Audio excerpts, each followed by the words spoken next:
Agora, porém, irmãos, se eu for ter convosco, falando em outras línguas, em que vos aproveitarei, se vos não falar por meio de revelação, ou de ciência, ou de profecia, ou de doutrina?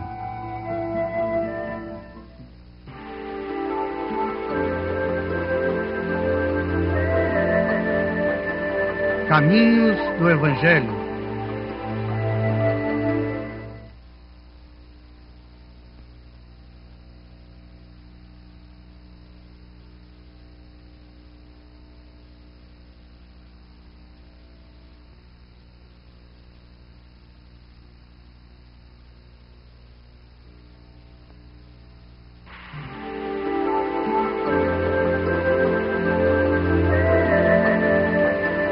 Caminhos do Evangelho. A respeito dos dons espirituais, não quero, irmãos, que sejais ignorantes. Ora, os dons são diversos, mas o Espírito é o mesmo. E também há diversidades no serviço, mas o Senhor é o mesmo.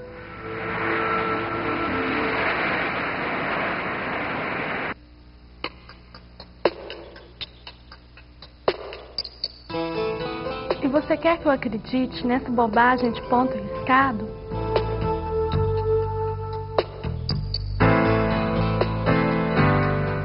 Eu não quero nada, só acho que respeito a coisas e pessoas é nossa obrigação.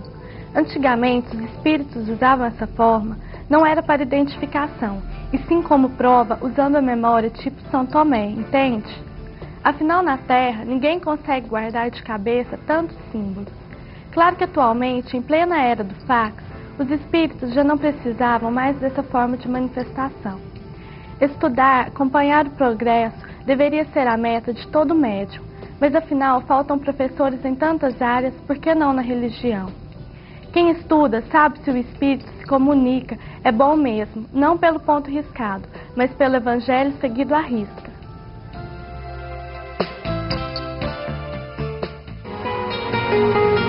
Morrem as flores que enfeitam nossos jardins, morrem as árvores dos bosques, morrem os lírios que enfeitam os campos, morre o gramado do prado, morre a relva fresca das campinas e o musgo verde que forma o tapete das várzeas. Morrem os animais, morre o passarinho alegre e trêfego, cujo canto melodioso e doce quebra o silêncio das matas, enchendo-as de encanto e poesia. Morre o ancião quebrado e desiludido. Morre o jovem no frescor dos anos, com o peito cheio de esperança e a alma transbordando de fagueiras e esperanças. Morre a donzela no alvorecer dos mais cálidos sonhos. Morrem pais deixando os filhos na orfandade. Morre a criança linda e garrida, encanto do lar, enlevo da mãe extremosa e terna. O que significa essa pavorosa hecatombe? Será acaso este mundo uma vasta necrópole? Fomos criados para a morte quando nossa alma tem fome de sede e de vida. Permanecerá a morte a última palavra da odisseia da vida?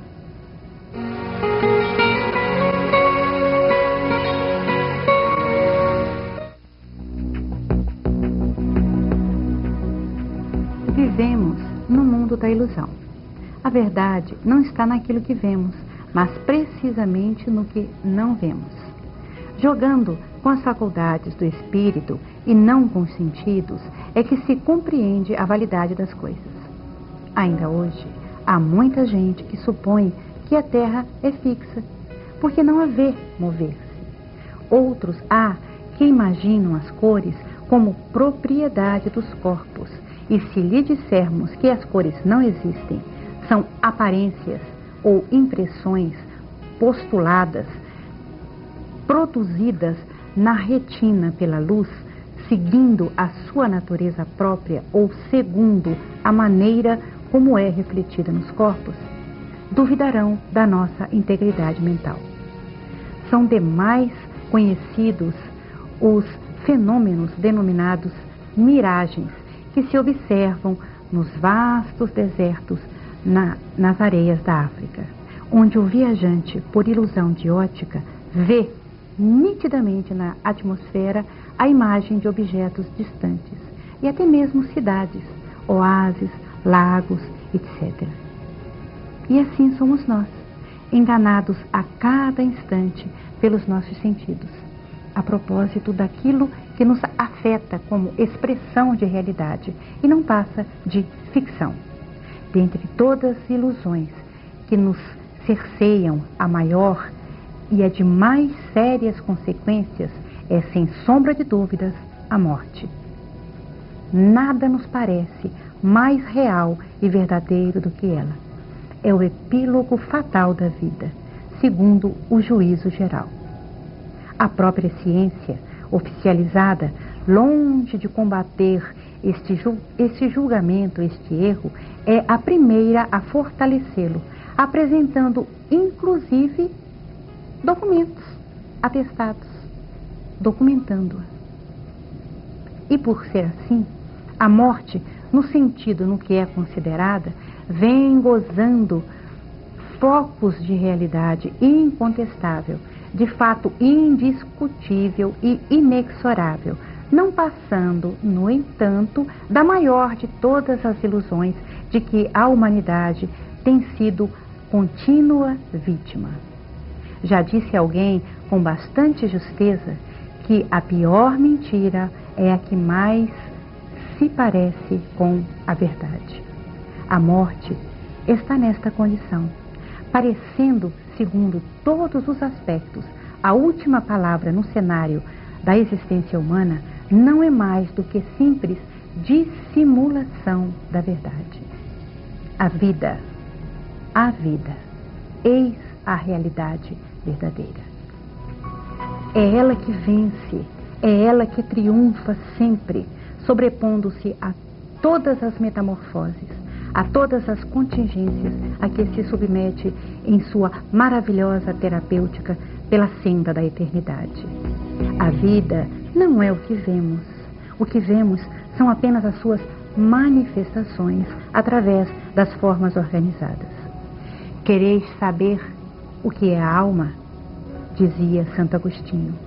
Olhai um corpo sem ela. O corpo, em todos os seus órgãos, o corpo intacto, completo e perfeito, não passa de um cadáver se lhe escapa a alma, sede da vida, sem que lhe falte coisa alguma. Do que se pode ver, falta-lhe tudo, porque lhe falta a vida, que não se pode ver. A vida não é a forma orgânica, por mais complexa que essa forma seja. Assim sendo, como vemos, a forma, o corpo, é o que vemos. A vida que o anima, não vemos. Confundimos o efeito pela causa. Considerando a morte como um grande império sobre a vida, quando em verdade é esta que fatalmente reina sobre aquela. Difícil, no entanto, tem sido convencer o homem deste fato. A ilusão da morte dominou-o de tal maneira que ele se obstina, teima em considerá-la como uma flagrante realidade. Sendo a ressurreição, como é, um fenômeno natural que a cada instante se opera no meio em que vivemos, em que nos achamos, em que vemos, ela é ampla, como uma utopia. Tudo o que vemos é utopia, como um milagre. A passagem de Jesus pela Terra é o acontecimento mais extraordinário da história humana. Ele teve como objeto, em síntese, revelar aos homens, através de um testemunho verdadeiro, real, todo o seu papel na Terra. Jesus não veio para exemplificar o poder da morte. Ele veio para nos mostrar o poder da vida sobre a morte. Jesus morreu para que todos vissem como se morre. Renasceu para que todos vissem que a vida é eterna. O epílogo da sua existência não foi a agonia do Calvário, e sim a ascensão em Betânia. O triunfo de seu ideal não se verificou na cruz, mas sim nas suas aparições a Madalena e aos peregrinos, e finalmente aos apóstolos, no cenáculo de Jerusalém. Jesus não é, como comumente se imagina, o fundador de nenhuma igreja, de nenhuma religião. Ele é o Mestre, veio para nos constranger a ver desta ou daquela forma, mas nos ensinar de uma forma correta, nos trazer a religião da vida em oposição às religiões da morte. Deixai aos mortos o cuidado de enterrar os seus mortos. Deus não é Deus de mortos, e sim de vivos. São estas palavras de vidas que as vozes do céu hoje rememoram, anunciando e testemunhando mais uma vez a eterna realidade da vida, pois na natureza tudo se transforma. É a vida e não a morte que domina a criação. A própria matéria não é destemida, destituída na sua mais pequenina parcela. É tudo aparência. As formas se desfazem para se organizarem sob novos aspectos, mais aperfeiçoados. Isto é a evolução. Confiemos em Jesus, indo e voltando, sempre juntos, pois somos os mesmos, sentindo a saudade dos que foram e vivem hoje numa outra dimensão, confiantes que o real, o verdadeiro, está no mundo do espírito e nunca no da matéria. Oremos hoje com saudade, mas com alegria, para aqueles que amamos e se encontram em planos diferentes.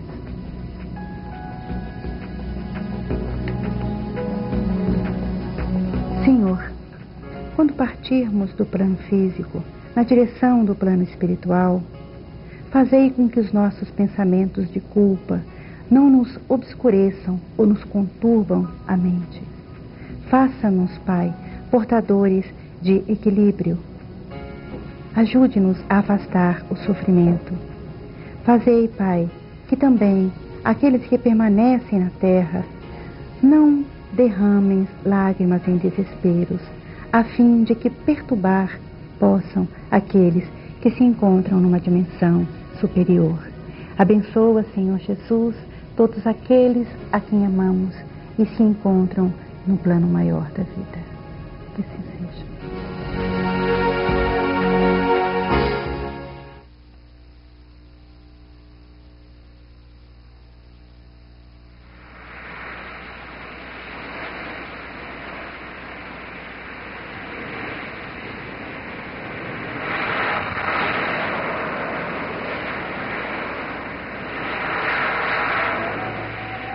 Agora, porém, irmãos, se eu for ter convosco, falando em outras línguas, em que vos aproveitareis, se vos não falar por meio de revelação, ou de ciência, ou de profecia, ou de doutrina?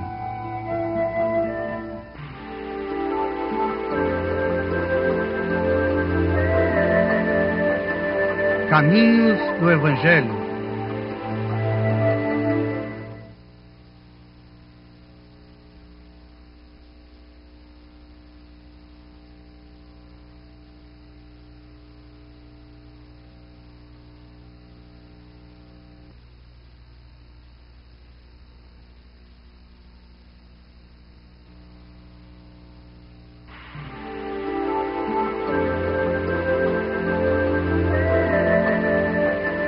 Caminhos do Evangelho.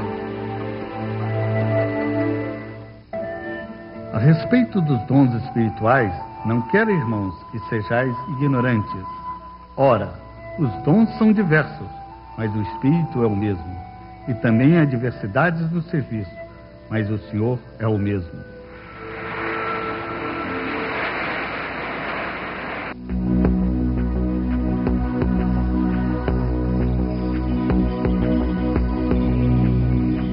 você escuta nomes como Oxalá, Xangô, Oxum, Oxóssi, Iemanjá, Inhaçã, Ogum, e o seu lado místico, a atração pelo mistério, pelo sobrenatural, aflora.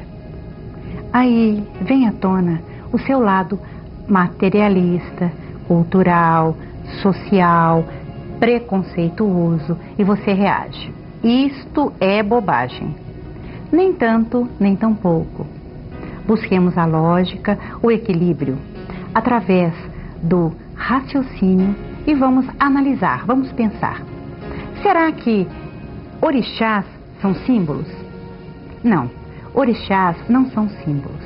Orixá é um nome, pelo qual, na forma da Umbanda, nos habituamos ao longo do tempo a chamar aos espíritos responsáveis pelas mais diversas forças da natureza, ou o espírito sublimado no amor de muita luz. Para você que nos vê e ouve, você possa entender melhor. Jesus é o maior de todos os orixás. Na linguagem característica dos pretos velhos, Jesus é chamado de Oxalá. Orixá é um nome de origem afro, que persiste até nossos dias. Por quê? Por que motivos a espiritualidade ainda não encontrou para mudar esses nomes? Coisa muito simples.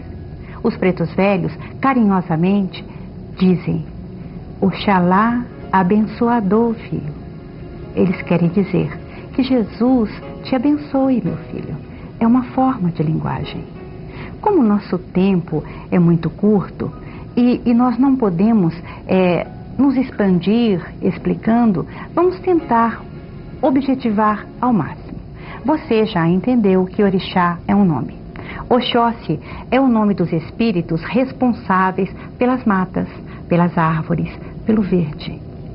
Eles conhecem o manuseio destes elementos vitais. Chamamos fluidos vitais.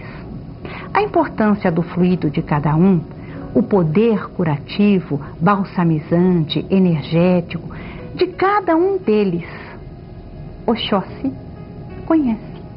Ele é o responsável pela distribuição desses fluidos para o ar que respiramos. É de sua responsabilidade. Quando você escutar alguém dizer: eu sou filho de Oxóssi, não precisa se assustar e nem também ficar com preconceito com aquela pessoa. Ele não está falando nenhuma bobagem.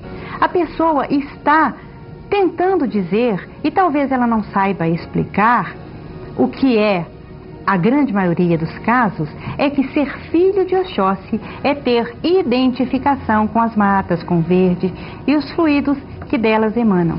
Que é lá, nesta parte da natureza, que eles devem buscar mais assiduamente as forças, as energias que o seu espírito e o seu corpo físico necessitam para melhor viver no planeta Terra. Simples, não é mesmo? Simples e belo, como é a vida. O nosso povo aprendeu, né, a falar. É uma herança deixada pelos africanos.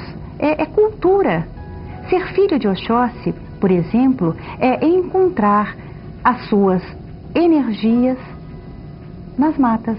Ser filho de Oxum é encontrar as energias que lhe são mais propícias nas cachoeiras. Oxum é o nome dado aos espíritos que regem os fluidos da natureza, nas águas doces. Todos nós temos, então, o nosso orixá. Todo mundo quer saber qual é o meu orixá. É tão simples. A pessoa está querendo saber qual é a sua identificação com as forças da natureza, pois somos divididos em grupos de acordo com o nosso modo de ser, nosso caráter, nosso estágio na área dos sentimentos, de acordo com um conjunto de valores que formam o nosso eu individual. É assim que que nós identificamos o nosso orixá, conforme nossa personalidade. Tudo simples, tudo belo.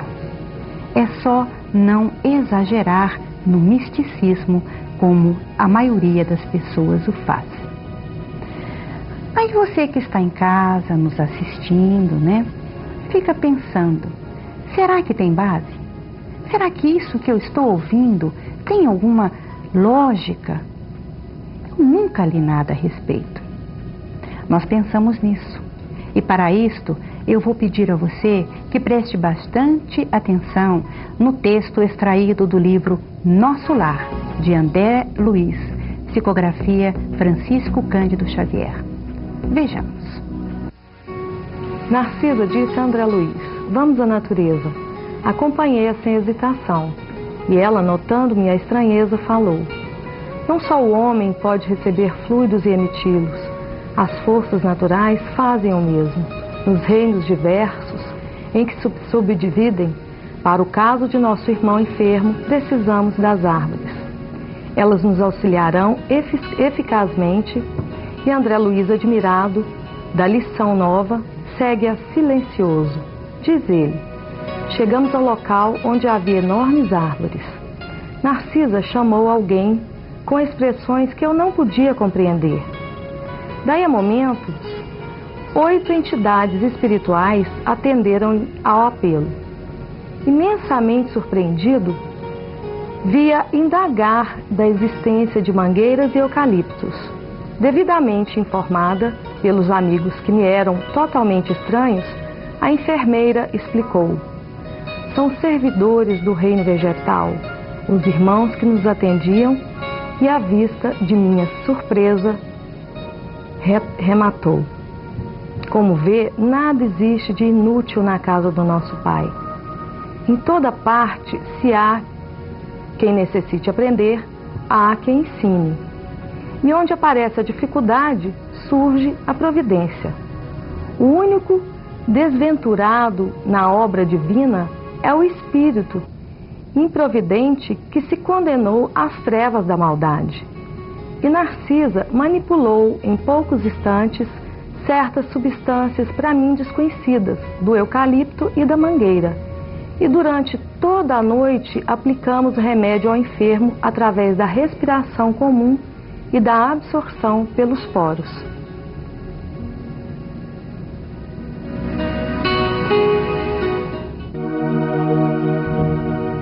Nosso Lar. Para quem ainda não leu, leia, é um livro excelente. Mas então, neste trecho escolhido por nós, alguém estava doente, com pneumonia. Narcisa, uma enfermeira do plano espiritual, e André Luiz, um aluno recém-desencarnado, necessitavam de determinados fluidos da natureza e recorreram a quem deles entendia. Conforme vimos, Narcisa os chamou por nomes estranhos, que ele, André Luiz, na psicografia de Francisco Cândido Xavier, não conhecia. Oxóssi é um nome estranho. Poderia ser este nome. Oxóssi é o nome dos espíritos responsáveis pelas matas e seus fluidos. Como vemos, há fundamento. Apenas trocam-se os nomes. Então, você pode pensar: e se eu for a uma casa que trabalhe na forma mediúnica da Umbanda? Vou falar pelo processo mediúnico da incorporação com um orixá? Não, tal fato não acontece. Sabemos da sua existência, da sua importância, da identificação que cada criatura humana tem com determinadas áreas da natureza e suas energias próprias. E nos utilizamos desta energia, mas eles, os chamados orixás, não vêm à Terra, não incorporam. Oxalá não é Jesus, não vimos no início. E Jesus não vem à Terra através do processo da incorporação, não é mesmo? Encontramos Jesus em toda parte, também na natureza, que Ele nos mostra em todo o seu esplendor. criada por Deus com tanto amor e perfeição, para que possamos passar pelo planeta Terra e viver, aprender, evoluir. Sejamos, pois, gratos. Saudemos os orixás, auxiliares de Jesus no controle e distribuição das energias positivas da natureza. Um bom dia a todos. Até a próxima semana, neste mesmo dia e horário, com o nosso programa Caminhos do Evangelho. Fechemos os olhos e oremos. Senhor Jesus, amigos e mensageiros do plano maior que nos regem a vida no planeta Terra, abençoa-nos neste dia que se inicia. Fortaleça os nossos propósitos de melhor nos conduzirmos na nossa vida terrena. Auxilia-nos também a respirar profundamente o ar e distribuí-lo de forma positiva em nosso corpo. Amigos do plano maior, que seus fluidos emanados de todos os cantos da natureza possam nos alcançar, manter o nosso corpo físico em boas condições para que possamos viver e evoluir segundo a vontade de Deus. Que assim seja.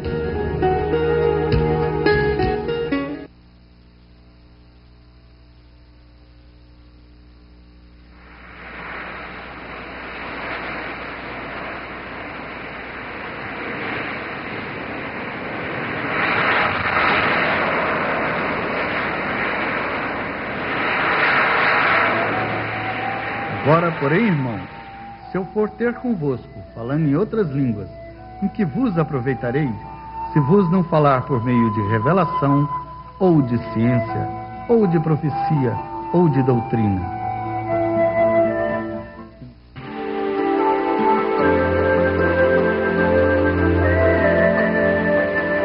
Caminhos do Evangelho.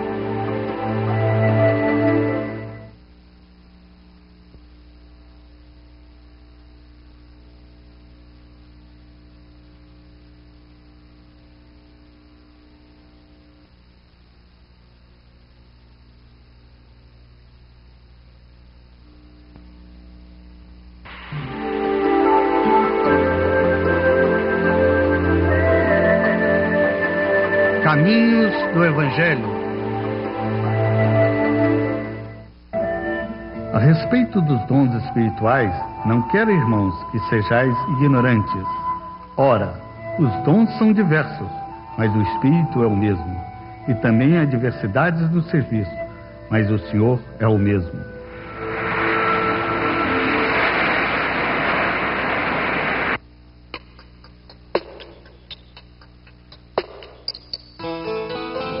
Nossos santos não combinam. Meu santo não vai com dele de jeito nenhum. Negativo, não concordo. Os santos sempre se combinam. Você é que não combina com o seu, porque não quer combinar com seu próximo, com fulano ou beltrano, que o magoou. Perdoe e verá que a combinação entre vocês dois e seus santos vai acontecer naturalmente. Eles não podem empurrar um para o outro, mas nunca deixarão de se alegrar com as pazes, feitas com toda sinceridade. Paulo de Tarso não recomenda, sem razão, o cuidado a observar-se ante o assédio dos maus obreiros. Em todas as atividades do bem, o trabalhador sincero necessita preservar-se contra o veneno que procede do servidor infiel. Enquanto os servos legais se desvelam dedicados nas obrigações que lhes são deferidas, os maus obreiros procuram o repouso indébito, conclamando companheiros à deserção e à revolta. Ao invés de cooperarem, atendendo aos compromissos assumidos no alto, entregam-se à crítica jocosa ou áspera, menosprezando os colegas de luta. Estimam as apreciações desencorajadoras. Fixam-se nos ângulos ainda inseguros da obra em execução, despreocupados das realizações já feitas manuseiam textos legais a fim de observarem como farão valer direitos, como esquecimento de deveres. Devem as palavras alheias como religiosa atenção para extraírem os concertos verbais menos felizes, de modo a estabelecerem perturbações. Chamam covardes aos cooperadores humildes e bajuladores aos eficientes ou compreensivos. Destacam os defeitos de todas as pessoas, exceto os que lhes são peculiares. Alinham frases brilhantes e complacentes, ensopando-as em óleo de perversidade ocultas. Semeiam a dúvida, a desconfiança e o dissídio, quando percebem que o êxito da obra vem próximo. Espalham suspeitas e calúnias entre os que organizam e os que executam. Falem-se advogados para serem acusadores. Vestem-se à maneira de ovelhas, dissimulando as feições de lobos. Costumam lamentar-se por vítimas para serem verdugos mais completos. Guardai-vos dos maus obreiros. O conselho do apóstolo dos gentis permanece cheio de oportunidades e significação.